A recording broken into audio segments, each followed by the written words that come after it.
Iran ने missile test कर लिया, ट्रंप को अल्टीमेटम दे दिया गया, शी पुतिन का महामंथन चल रहा है। सबसे पहले जनरल मैस्टन, मैं आपके पास आकर यह समझना चाहता हूं, क्या ये पोस्चरिंग है, क्या ये वही हॉट एयर स्टेटमेंट्स हैं या उसके बियॉन्ड इसमें सब्सटेंस भी है और ये वाकई बड़ा फॉर्मिडेबल है डोनाल्ड ट्रंप के लिए?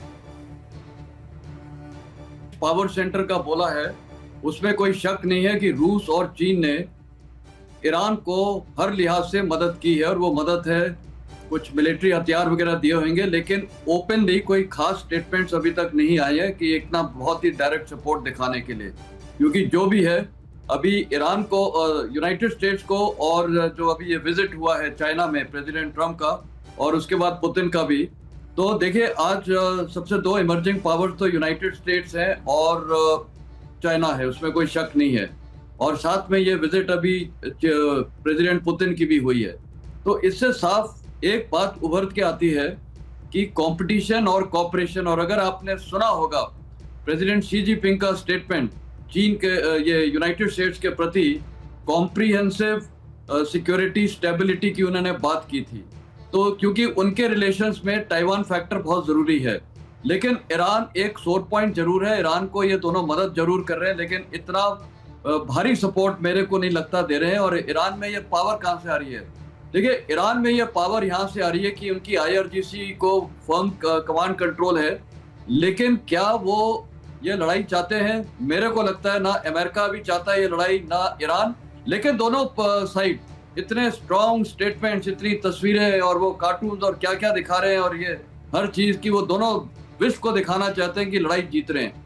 लेकिन ईरान के पास कुछ हकीकत फैक्ट ये है कि जो सैंक्शंस लगे हुए हैं, खासकर जो इकोनॉमिक ब्लॉकेड है, आपको 2 दिन पहले रिपोर्ट देखी होगी कि वहां लोगों के ऊपर बड़ा प्रभाव पड़ा है, चीजें नहीं मिल रही हैं और 54% इन्फ्लेशन है।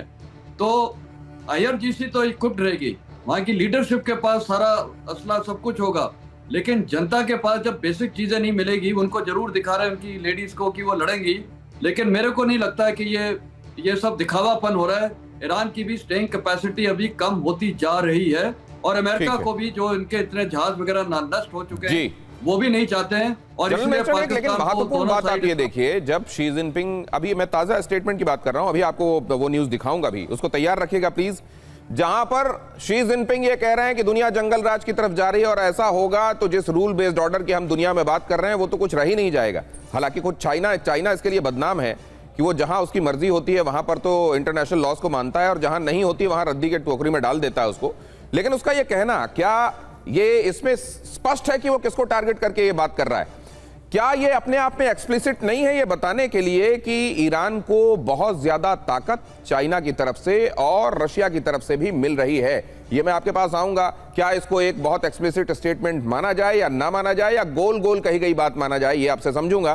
पूर्णिमा वोरिया जी भी मेरे साथ जुड़ रही हैं, जो कि आज अमेरिका से हम तक अपनी बात पहुंचाने के लिए जुड़ी हैं। अमेरिका में जो कुछ चल रहा है, जिस तरीके से वहां की संसद ने डोनाल्ड ट्रंप की ताकतों पर कैंची चलाने के बारे में सोचा और खुद उसमें रिपब्लिकन्स ने भी क्रॉस वोटिंग की है, उसके बारे में चर्चा करेंगे उनसे। लेकिन पश्चिम एशिया में ब्रिटेन का वॉरशिप HMS ड्रैगन स्वेज नहर पार कर होर्मुज की तरफ बढ़ा। ये डिस्ट्रॉयर होर्मुज की सुरक्षा मिशन में हो सकता है शामिल। होर्मुज की सुरक्षा के लिए बहुराष्ट्रीय मिशन का ये हिस्सा है। समुद्री रास्तों की सुरक्षा के तहत ब्रिटिश तैनाती है ये यहां पर।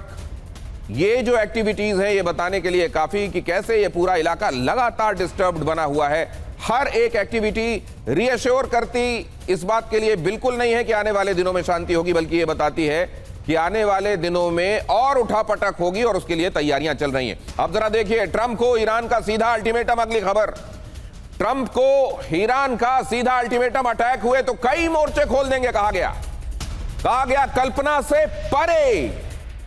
कल्पना से परे जाकर होगा हमला। पैरेलली बहुत सारी चीजें ऐसी चल रही हैं जो किसकी धमकी को इस समय कितना सीरियसली लिया जाए ये बताने के लिए काफी है। ईरान जो कह रहा है उसमें ज्यादा सब्सटेंस है, या डोनाल्ड ट्रंप जो कह रहे हैं वो पूरी गंभीरता के साथ कह रहे हैं और आने वाले दिनों में क्या वो वाकई करके दिखा देंगे जो वो कह रहे हैं? किसी भी तरह के हमले का सामना करने के लिए तैयार है ईरान, ये बात कही गई है ईरान की तरफ से। ईरान कभी भी नहीं करेगा सरेंडर। ईरान ने यह बात भी कही है, हम जीतेंगे या शहीद हो जाएंगे।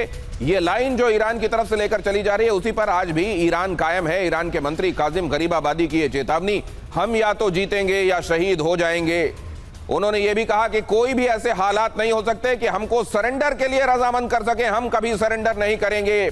किसी भी तरह के हमले का सामना करने के लिए हम हर दिन तैयार हैं, हमको झुकाया नहीं जा सकता, हम या तो जीतेंगे या मर जाएंगे, कहा है काजिम गरीबाबादी ने।